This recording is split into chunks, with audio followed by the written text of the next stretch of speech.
Bad drive shaft versus a bad transmission. How to know which one is bad. So you're driving on the highway, speeding at a steady rate. The road is smooth and everything feels okay until it suddenly doesn't. You notice vibration starts creeping in slowly. Nothing violent or very obvious, just enough to make you notice it through the seat and the floor. And within seconds, your mind jumps to the worst and most expensive conclusion possible. Something's wrong with my transmission. That single thought changes everything, because transmission problems aren't minor. They're complex, expensive, and once that idea is in your head, every vibration feels worse than it really is. But here's the problem. That exact highway vibration convinces thousands of drivers they have a transmission failure when the transmission is actually fine. There are two completely different drivetrain problems that can create this sensation. One lives inside the transmission. The other doesn't. And from the driver's seat, they can feel almost identical, especially at highway speed. If you leave this video early, you'll probably guess wrong. But if you stay with me, I'll show you how to tell which one you're dealing with by watching how the vibration behaves, when it appears, when it disappears, and what makes it change. By the end, you'll be able to rule out a failing transmission or confirm it with confidence before you replace a single part. Now, let's break down why highway speed is where this confusion starts, and why that vibration is lying to you. Why highway vibrations are so easy to misdiagnose. Highway speed is where drivetrain problems hide in plain sight. Below city speeds, a lot of mechanical issues stay quiet. You can drive around town all day at 30 or 40 miles per hour and feel nothing wrong. But once you reach highway speed, everything changes. At 60, 70, or 75 miles per hour, the engine is under steady load. The transmission is locked into higher gears. And the drive shaft, if your vehicle has one, is spinning thousands of times per minute. At that speed, even a small imbalance or worn component becomes impossible to ignore. That overlap is what creates confusion, because when a vibration appears at highway speed, it feels like it could be coming from anywhere. The transmission is working hard. The engine is loaded. The driveline is spinning fast. From the driver's seat, it all blends together. That's why people rebalance wheels, rotate tires, flush transmissions, replace mounts, and sometimes even rebuild gearboxes, all while chasing a vibration that never lived inside the transmission to begin with. To understand why, we need to separate speed-related problems from load-related problems. And that difference is where most misdiagnosis starts. What actually changes when you reach highway speed? When your vehicle reaches highway speed, one component changes its behavior more dramatically than the rest: the drive shaft. In rear-wheel drive and all-wheel drive vehicles, the drive shaft connects the transmission to the differential. At low speeds, it rotates slowly and smoothly, but at highway speed, it spins extremely fast. Any imbalance, worn U-joint, bent shaft, or failing carrier bearing gets amplified. That's important because drive shaft problems don't care how much throttle you're using. They care about rotational speed. The transmission, on the other hand, behaves very differently. Transmission-related vibrations are usually tied to engine load, gear changes, or hydraulic behavior inside the torque converter. They tend to react to throttle input, temperature, and shifting behavior. From the driver's seat, both can feel similar at first, but once you know what to pay attention to, they separate very clearly.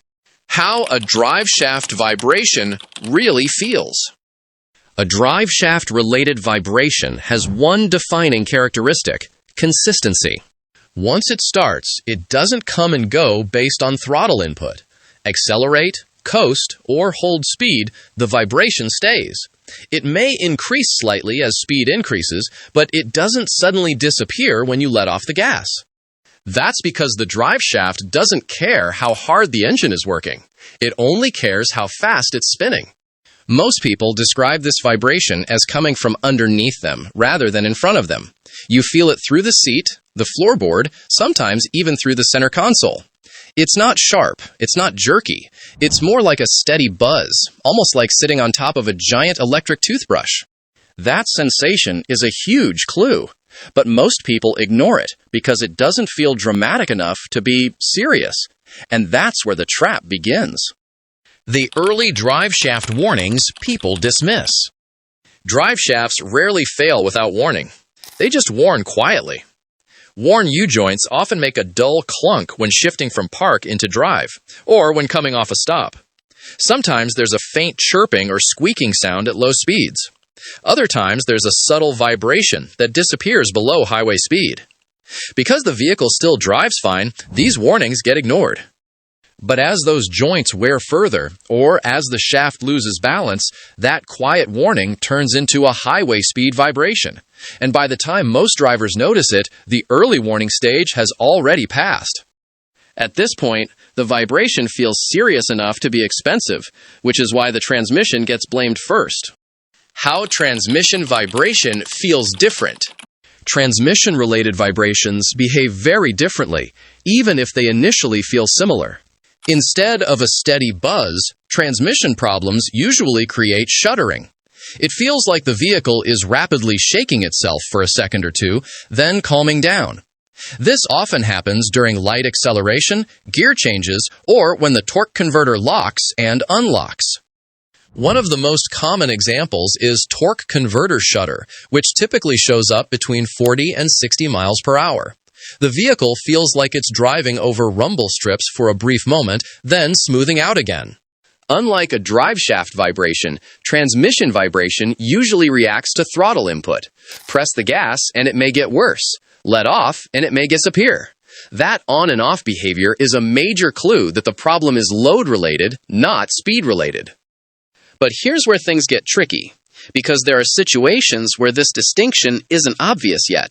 Why many drivers get confident too early.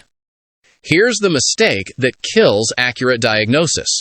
A driver feels a vibration at highway speed, remembers hearing that drive shafts cause vibrations, and mentally checks the box.